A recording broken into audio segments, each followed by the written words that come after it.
3.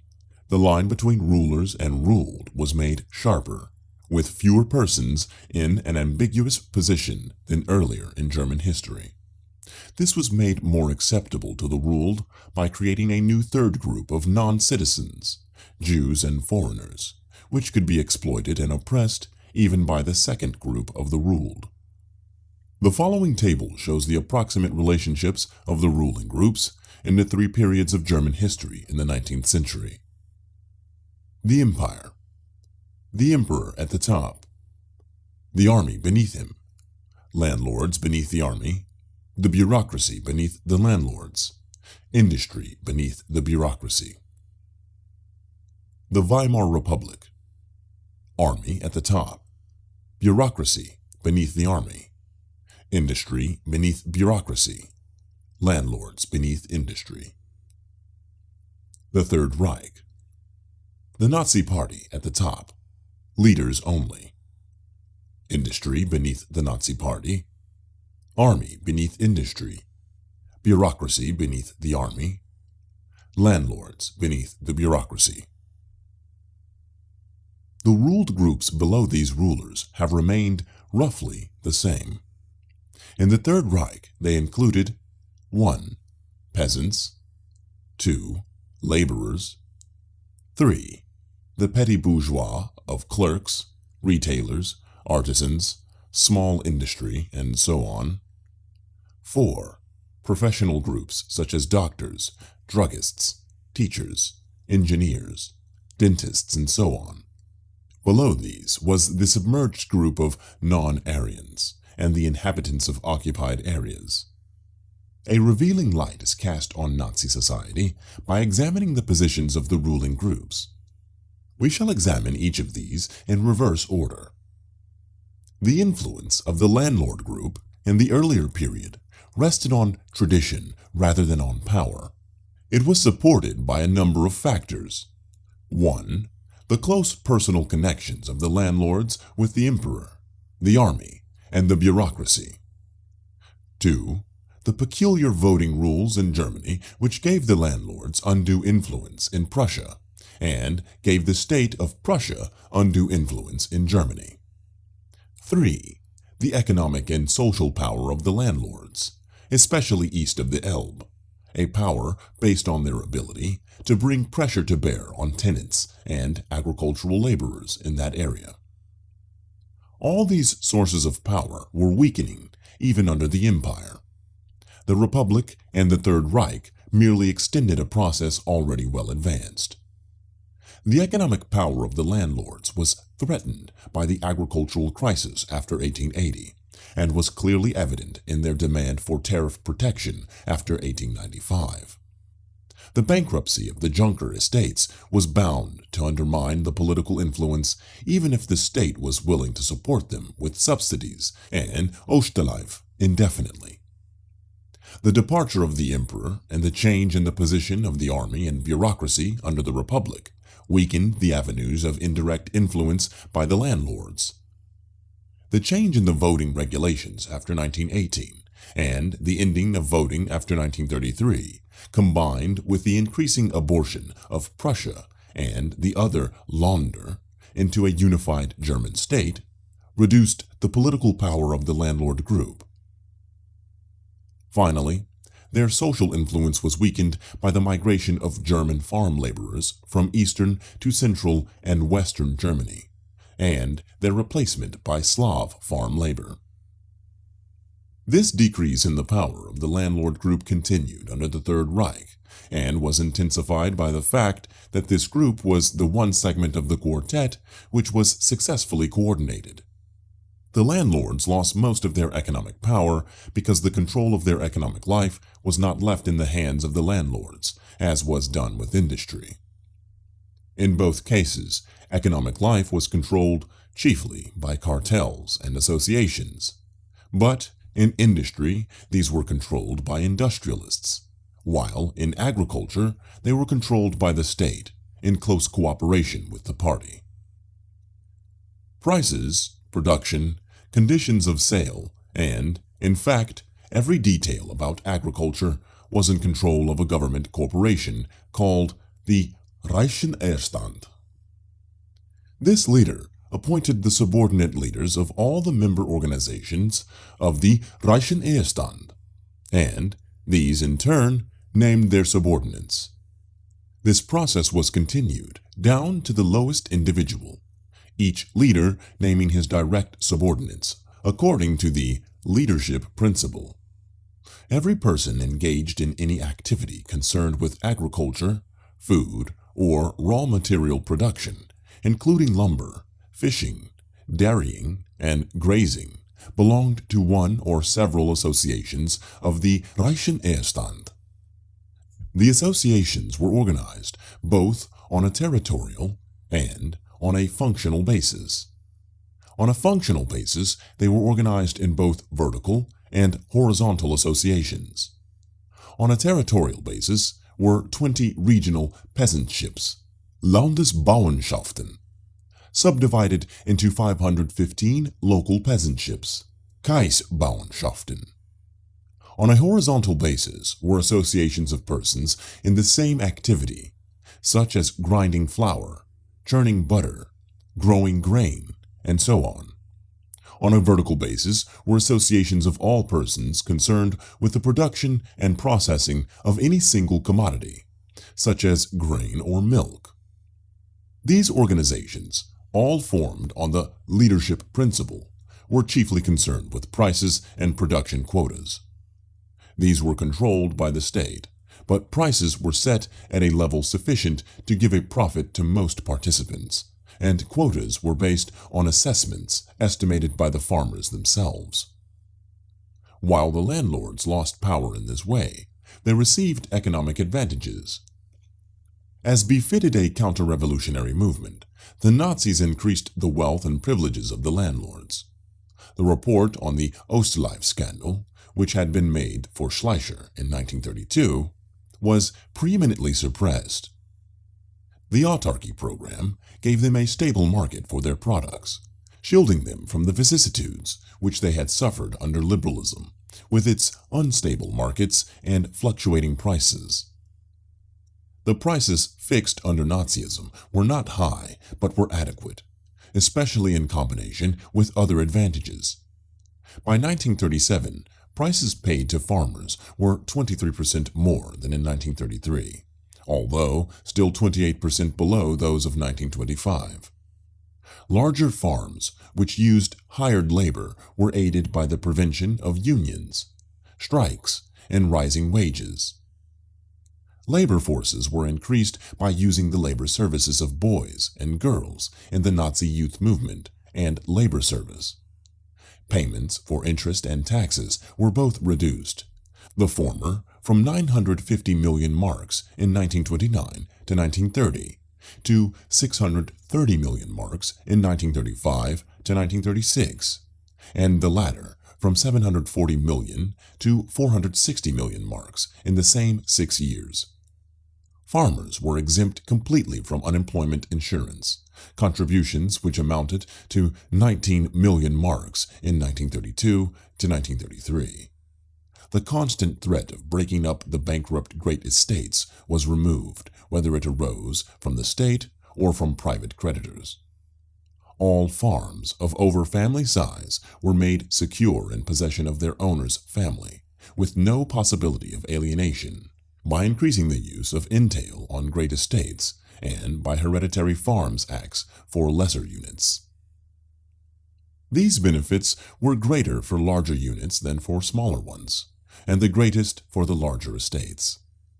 While small farms, 5 to 50 hectares, according to Max Sering, made a net return of 9 marks a hectare in 1925, large ones, over 100 hectares, lost 18 marks a hectare. In 1934, the corresponding figures were 28 and 53, a gain of 19 marks per hectare for small units and of 71 marks per hectare for large units. As a result of this growth in profitability of large units, the concentration of ownership of land in Germany was increased, thus reversing a trend. Both the number and the average size of large units increased. Thus, The landlords won great privileges and rewards in the Third Reich, but at the cost of a drastic reduction in their power. They were coordinated, like the rest of society, outside the ruling groups, with the result that they became the least important of these groups.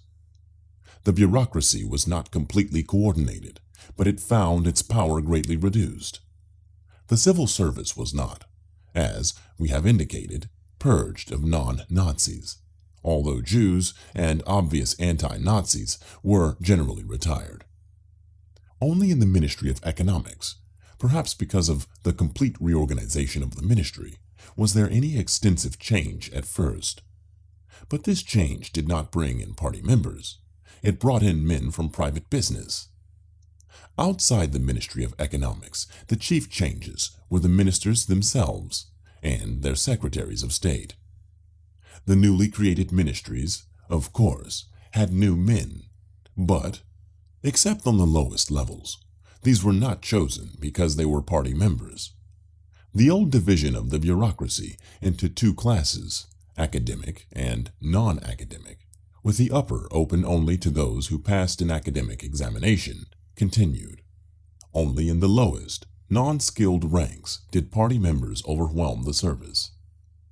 By 1939, of 1.5 million civil servants, 28.2% were party members, 7.2% belonged to the SA, and 1.1% belonged to the SS. The Act of 1933, which expelled non-Aryans and political unreliables, affected only 1.1%, or 25 out of the 2,339 of the top civil servants. But new recruits were overwhelmingly party members, so that, in time, the bureaucracy would have become almost completely Nazi. The Civil Service Act of 1937 did not require party membership, but the candidate had to be loyal to the Nazi idea. In practice, 99% of those appointed to the grade of assessor, the lowest academic rank, were party members from 1933 to 1936. However, a law of December 28, 1939, stated what had always been understood, that in his civil service work, a party member was not subject to party orders, but only to the orders of the civil service superior. Here again, the lower ranks were more subject to party control by means of the office party cell, which permitted party members to accomplish their ends by terror. This opens up an important, if non-official, aspect of this subject. A chief change was that where formerly the bureaucracy governed by rational, known rules, under the Nazis it increasingly governed by irrational and even unknown rules. Neither earlier nor later were these rules made by the bureaucracy itself, and, to some extent, the latter rules, because of the bureaucracy's well-known anti-democratic proclivities, may have been more acceptable to the bureaucracy. More important was the influence of party terrorism through the SA, the SS, and the secret police, Gestapo. Even more important was the growth, outside of the bureaucracy, of a party organization which countermanded and evaded the decisions and actions of the regular bureaucracy. The regular police were circumvented by the party police. The regular avenues of justice were bypassed by the party courts. The regular prisons were eclipsed by the party's concentration camps. As a result, Torgler, acquitted by the regular courts of the charge that he conspired to burn the Reichstag, was immediately thrown into a concentration camp by the secret police. And Niemöller, having served a brief term for violation of the religious regulations, was taken from a regular prison to a concentration camp. The Reichswehr officers' corps was not coordinated, but found itself more subject to the Nazis than it ever was to the Weimar Republic. The Republic could never have murdered generals as Hitler did in 1934. This weakening of the power of the army, however, was not in relationship to the party as much as it was in relationship to the state. Previously, the army very largely controlled the state. Under the Third Reich, the state controlled the army, but the party did not control the army, and, for failure to do so, built up its own army, the SS. There was a statutory provision which made it illegal for members of the armed services to be simultaneously members of the party. This incompatibility was revoked in the autumn of 1944. However, the army was quite completely subjected to Hitler as chief of the state, although not as Führer of the Nazi Party. The army had always been subordinated to the chief of the state. When Hitler obtained this position, with army consent, at the death of Hindenburg on August 2, 1934, he strengthened his position by requiring army officers to take their oath of loyalty to himself personally, and not merely to the German fatherland, as had been done previously. All this was possible because the army, although not coordinated, generally approved of what the Nazis were doing, and, where they occasionally disagreed, did so only for tactical reasons. The relations between the two were well stated by Field Marshal Werner von Blumberg, Reich's Minister of War and Commander-in-Chief of the Armed Forces until February 1939. Quote, "Before 1938 to 1939, the German generals were not opposed to Hitler. There was no reason to oppose Hitler since he produced the results which they desired. After this time, some generals began to condemn his methods and lost confidence in the power of his judgment. However, they failed as a group to take any definite stand against him, although a few of them tried to do so, and, as a result, had to pay for this with their lives or their positions." To this statement, it is necessary only to add that the German officers' corps maintained its autonomous condition and its control of the army by the destruction of its chief rival, the SA, on June 30th, 1934. For this, it paid on August 2nd, 1934. After that, it was too late for it to oppose the movement, even if it had wished to do so. The position of the industrialists in Nazi society was complex and very important. In general, business had an extraordinary position. In the first place, it was the only one of the quartet which drastically improved its position in the Third Reich. In the second place, it was the only one of the quartet which was not coordinated significantly and in which the leadership principle was not applied. Instead, industry was left free of government and party control, except in the widest terms, and except for the exigencies of war, and was subjected instead to a pattern of self-regulation built up not on the leadership principle, but on a system where power was proportional to the size of the enterprise. In these strange exceptions, we can find one of the central principles of the Nazi system. It is a principle which is often missed. We have been told that Germany had a corporate state or a totalitarian state. Neither was true. There was no real corporate organization, even fraudulent, as in Italy and Austria. And such an organization, much discussed before and after 1933, was quickly dropped by 1935. The term totalitarian cannot be applied to the German system of self-regulation, although it could be applied to the Soviet system. The Nazi system was dictatorial capitalism.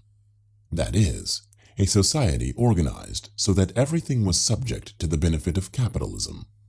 Everything, that is, compatible with two limiting factors. A, that the Nazi Party, which was not capitalist, was in control of the state, and B, that war, which is not capitalist, could force curtailment of capitalist benefits, in the short run at least. In this judgment, we must define our terms accurately. We define capitalism as a system of economics in which production is based on profit for those who control the capital.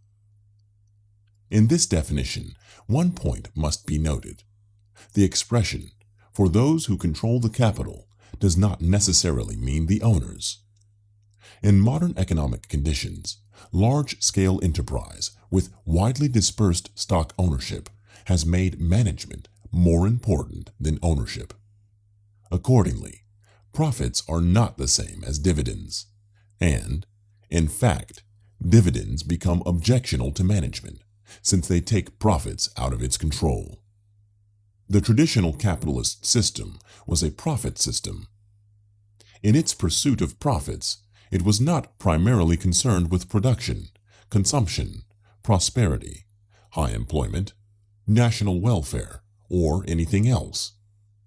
As a result, its concentration on profits eventually served to injure profits. This development got the whole society into such a mess that enemies of the profit system began to rise up on all sides. Fascism was the counterattack of the profit system against these enemies. This counterattack was conducted in such a violent fashion that the whole appearance of society was changed, although, in the short run, the real structure was not greatly modified. In the long run, fascism threatened even the profit system, because the defenders of that system, businessmen rather than politicians, turned over the control of the state to a party of gangsters and lunatics, who in the long run might turn to attack businessmen themselves. In the short run, the Nazi movement achieved the aim of its creators.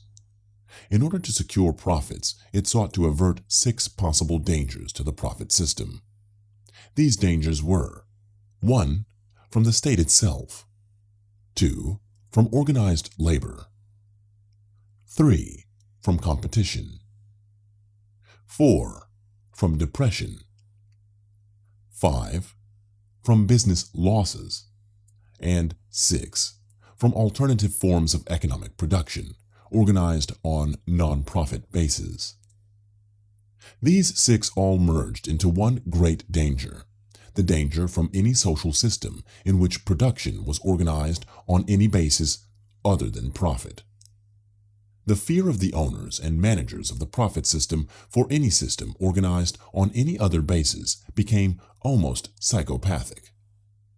The danger to the profit system from the state has always existed because the state is not essentially organized on a profit basis. In Germany, this danger from the state was averted by the industrialists taking over the state, not directly, but through an agent, the Nazi Party.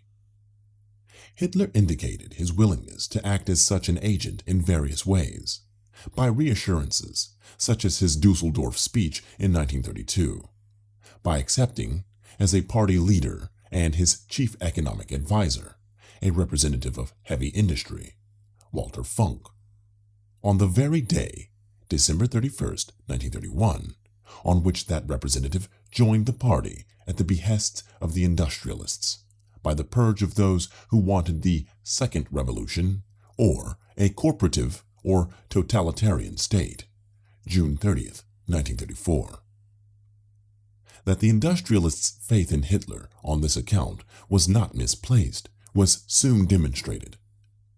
As Gustav Krupp, the armaments manufacturer, writing to Hitler as the official representative of the Reich Association of German Industry, put it on April 25, 1933, "The turn of political events is in line with the wishes which I myself and the board of directors have cherished for a long time." This was true. The Second Revolution was publicly rejected by Hitler as early as July 1933, and many of its supporters sent to concentration camps, a development which reached its climax in the Blood Purge a year later.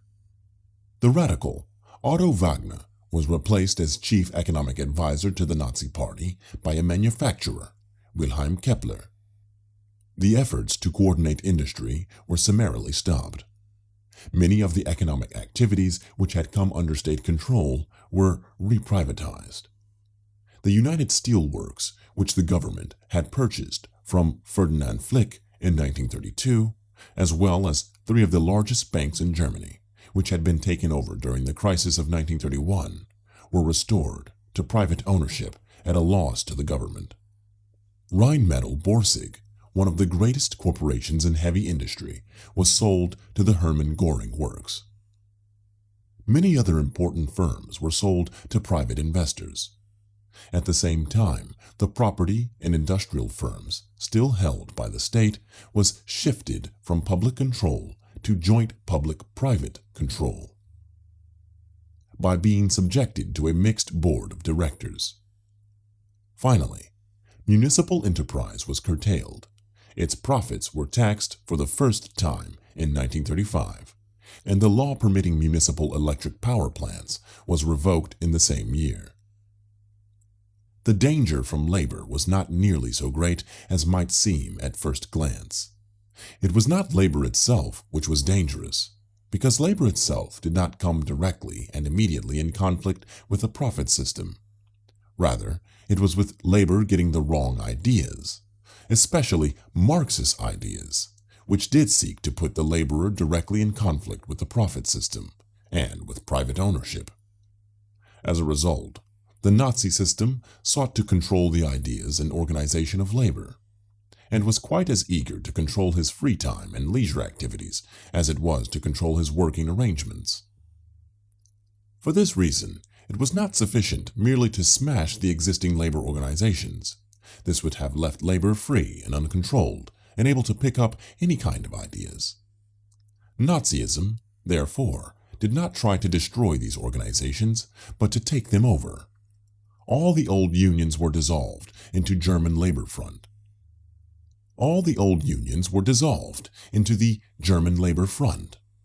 This gave an amorphous body of 25 million in which the individual was lost. This Labor Front was a party organization, and its finances were under control of the party treasurer, Franz Xaver Schwarz. The Labor Front soon lost all of its economic activities, chiefly to the Ministry of Economics. An elaborate facade of fraudulent organizations, which either never existed or never functioned, was built up about the Labor Front.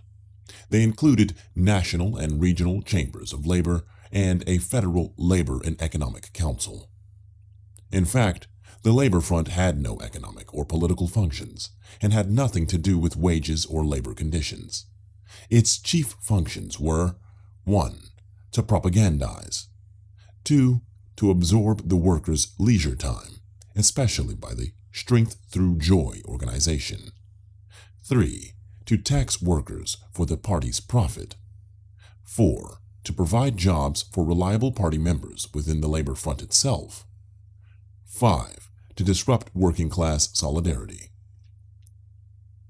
This facade was painted with an elaborate ideology based on the idea that the factory or enterprise was a community in which leader and followers cooperated. The Charter of Labor on January 20, 1934, which established this, said, "The leader of the plant decides against the followers in all matters pertaining to the plant insofar as they are regulated by statute." A pretense was made that these regulations merely applied the leadership principle to enterprise. It did no such thing. Under the leadership principle, the leader was appointed from above. In business life, the existing owner or manager became, ipso facto, leader. Under this system, there were no collective agreements, no way in which any group defended the worker in the face of the great power of the employer. One of the chief instruments of duress was the workbook carried by the worker, which had to be signed by the employer on entering or leaving any job. If the employer refused to sign, the worker could get no other job. Wage scales and conditions of labor, previously established by collective agreements, were made by a state employee. The Labor Trustee, created May 19, 1933. Under this control, there was a steady downward reduction of working conditions, the chief change being from a period wage to a piecework payment. All overtime, holiday, night, and Sunday rates were abolished. The labor trustee was ordered to set maximum wage rates in June 1938, and a rigid ceiling was set in October 1939. In return for this exploitation of labor, enforced by the terroristic activity of the party cell in each plant. The worker received certain compensations, of which the chief was the fact that he was no longer threatened with the danger of mass unemployment. Unemployment figures for Germany were 17.8 million persons in 1929, only 12.7 million in 1932, and 20 million by 1939. This increased economic activity went to non-consumers' goods, rather than consumers' goods, as can be seen from the following indices of production. Year 1928. Production 100. A. Capital goods 100. B. Consumers' goods 100. Year 1929. Production 109. A. Capital goods 103.2. B. Consumers' goods 98.5. Year 1932. Production 58.7. A. Capital goods 45.7. B. Consumers' goods 78.1. Year 1938. 1938. Production 124.7.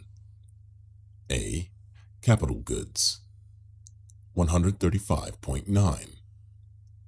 B. Consumers' goods 107.8. Business hates competition. Such competition might appear in various forms. A. Prices. B. For raw materials. C. For markets. D. Potential competition, creation of new enterprises in the same activity. E. For labor. All these make planning difficult and jeopardize profits.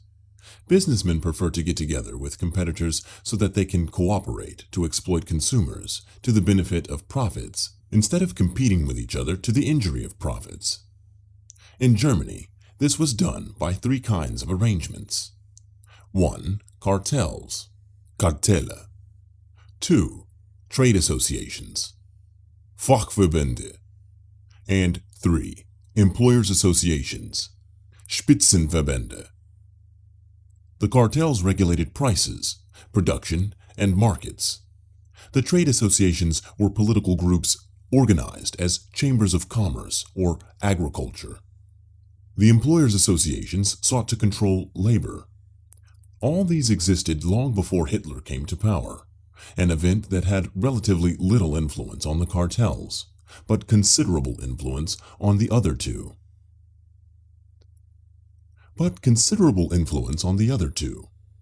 The economic power of cartels, left in the hands of businessmen, was greatly extended. The employers' associations were coordinated, subjected to party control through the establishment of the leadership principle, and merged into the labor front, but had little to do, as all relations with labor, wages, hours, working conditions, were controlled by the state, through the Ministry of Economics and the Labor Trustee, and enforced by the party. The trade associations were also coordinated and subject to the leadership principle, being organized into an elaborate hierarchy of chambers of economics, commerce, and industry, whose leaders were ultimately named by the Ministry of Economics. All this was to the taste of businessmen. While they, in theory, lost control of the three types of organizations, in fact, they got what they wanted in all three.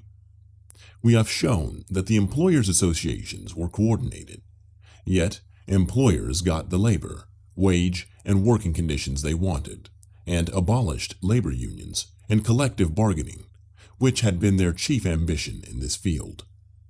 In the second field, trade associations, activities were largely reduced to social and propaganda actions, but the leaders, even under the leadership principle, continued to be prominent businessmen. Of 173 leaders throughout Germany, 9 were civil servants, only 21 were party members, 108 were businessmen. and the status of the rest is unknown. Of 17 leaders in provincial economic chambers, all were businessmen, of whom 14 were party members. In the third field, the activities of cartels were so extended that almost all forms of market competition were ended. And these activities were controlled by the biggest enterprises. The Nazis permitted the cartels to destroy all competition by forcing all business into cartels and giving these into the control of the biggest businessmen. At the same time, it did all it could to benefit big business, to force mergers, and to destroy smaller businesses. A few examples of this process will suffice. A law of July 15, 1933, gave the Minister of Economics the right to make certain cartels compulsory, to regulate capacity of enterprises, and prohibit the creation of new enterprises. Hundreds of decrees were issued under this law. On the same day, the Cartel Statute of 1923, which prevented cartels from using boycotts against non-members, was amended to permit this practice.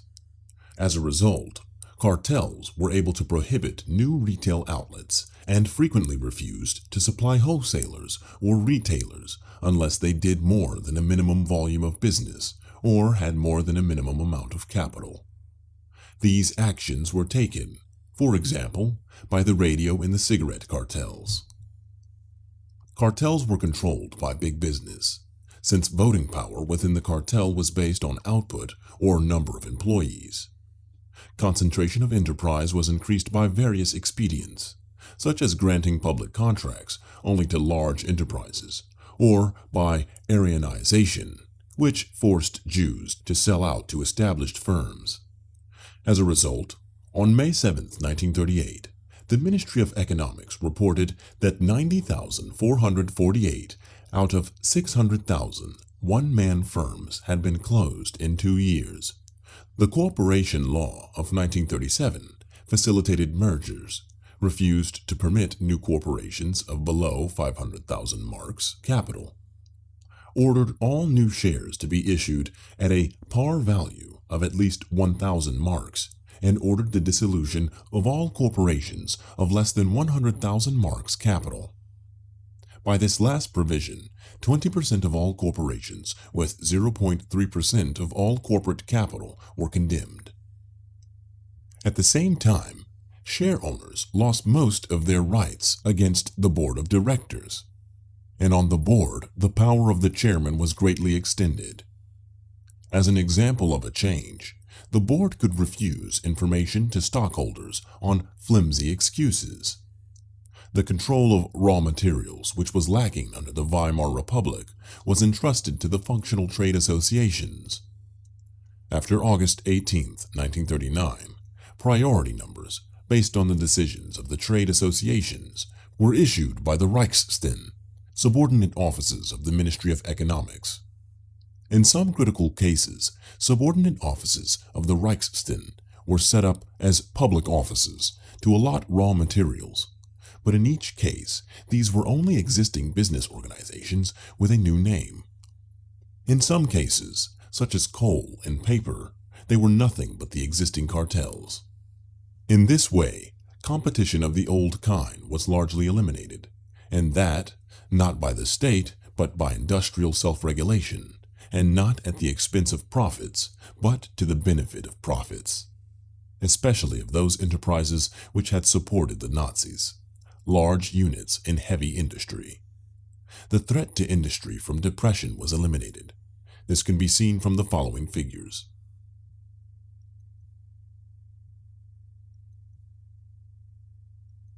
In the period after 1933, the threat to industry from forms of production based on a non-profit organization of business largely vanished.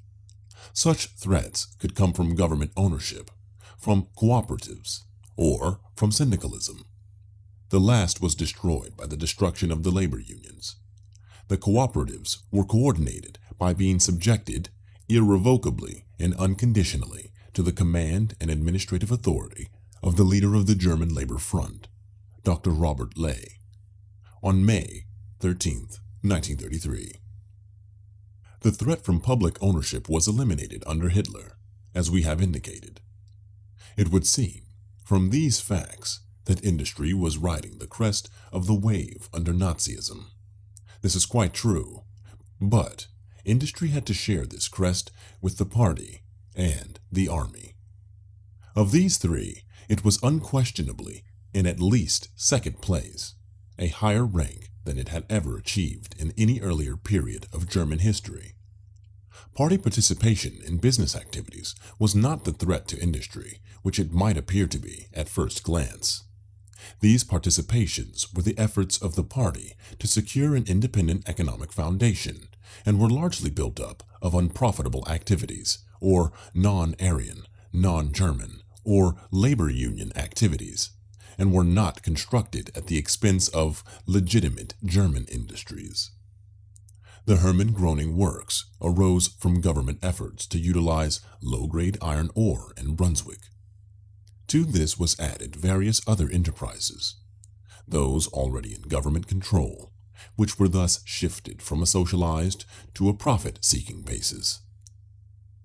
Those taken from newly annexed areas and those confiscated from Thyssen when he became a trader. The Gustloff Works, in complete party control, were made up of non-Aryan properties. The Labor Front, with 65 corporations in 1938, was an improvement over the previous situation, since all, except the People's Auto Enterprise, Volkswagen, were taken from labor unions. Other party activities were in publishing, a field of little concern to big industry, and largely non-Aryan previously. The advent of war was contrary to the desires and probably to the interests of industry. Industry wanted to prepare for war, since it was profitable, but they did not like war, since profits in wartime took a secondary role to victory. The advent of war was the result of the fact that industry was not ruling Germany directly, but was ruling through an agent. It was not government of, by, and for industry, but government of and by the party and for industry. The interests and desires of these two were not identical. The party was largely paranoid, racist, violent, nationalistic, and really believed its own propaganda about Germany's imperial mission through blood and soil. Industry wanted rearmaments and an aggressive foreign policy to support these, not in order to carry out a paranoid policy, but because this was the only kind of program they could see which would combine full employment of labor and equipment with profits. In the period 1936 to 1939, the policies of rearmament for war and rearmament for profits ran parallel courses.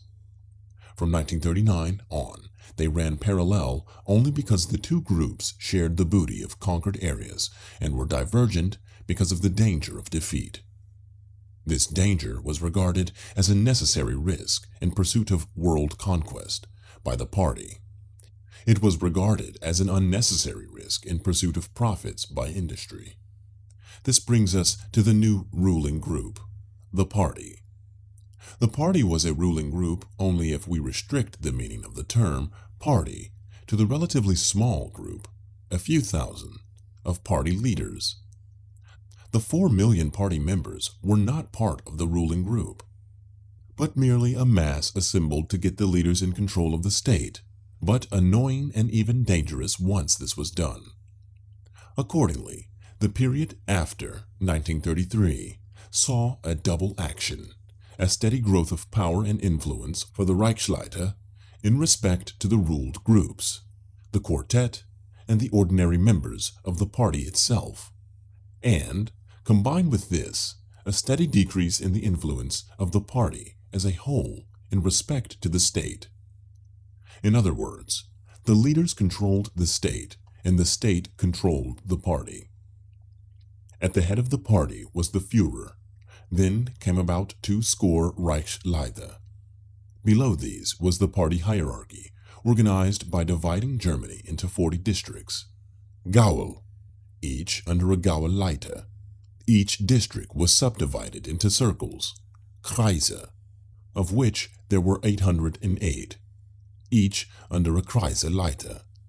Each Kreise was divided into chapters, Ortsgruppen, each under an Ortsgruppenleiter.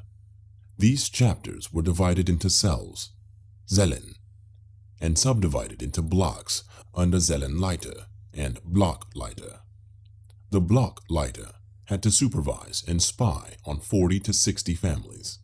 The Zellenleiter had to supervise 4 to 8 blocks, 200 to 400 families, and the Ortsgruppenleiter had to supervise a town or district of up to 1,500 families through his 4 to 6 Zellenleiter. This party organization became in time a standing threat to the position of the industrialists. The threat became more direct after the outbreak of war in 1939, although, as we have indicated, the issue was suspended for the sake of sharing the booty and for the sake of solidarity in the face of the enemy. The three ruling groups, party, army, and industrialists, remained in precarious balance, although secretly struggling for supremacy in the whole period 1934 to 1945. In general, there was a slow extension of party superiority, although the party was never able to free itself from dependence on the army and business because of their technical competence. The army was brought partly under party control in 1934, when Hitler became president and obtained the Oath of Allegiance. This control was extended in 1938, when Hitler became commander-in-chief. This resulted in the creation of centers of intrigue within the officers' corps, but this intrigue, although it penetrated to the highest military level, never succeeded in doing more than wound Hitler once out of a dozen efforts to assassinate him. The power of the army was steadily subjected to Hitler. The old officers were removed from control of the fighting troops after their failure in Russia in December 1941, and by 1945 the officers' corps had been so disrupted from within that the army was being guided to defeat after defeat by nothing more tangible than Hitler's intuition, in spite of the fact that most army officers objected to subjecting themselves and Germany to the jeopardies of such an unpredictable and unproductive authority. Business was in a somewhat similar but less extreme position. At first, unity of outlook seemed assured, largely because Hitler's mind was able to adopt the colors of an industrialist's mind whenever he made a speech to businessmen. By 1937, businessmen were convinced that armaments were productive, and by 1939, the more unstable elements had even decided that war would be profitable. But once the war began, the urgent need for victory subjected industry to controls which were hardly compatible with the vision of industrial self-government which Hitler had adopted from business. The 4 years plan, created as early as 1936, became the entering wedge of outside control. After war began, the new Ministry of Munitions, under the control of Fritz Todt and Albert Speer, who were Nazis but not businessmen, began to dominate economic life. Outside its rather specialized area, the organization of the 4-year plan, almost completely Nazi, was transformed into a General Economic Council in 1939, and the whole range of economic life was, in 1943, subjected to 4 Nazis forming the Inner Defense Council. Industry accepted this situation because profits were still protected, promises of material advantages remained bright for years, and the hope did not die that these controls were no more than temporary wartime measures. Thus, the precarious balance of power between party, army, and industry followed in a secondary role by bureaucracy and landlords, drove themselves and the German people to a catastrophe so gigantic that it threatened for a while to destroy completely all the established institutions and relationships of German society.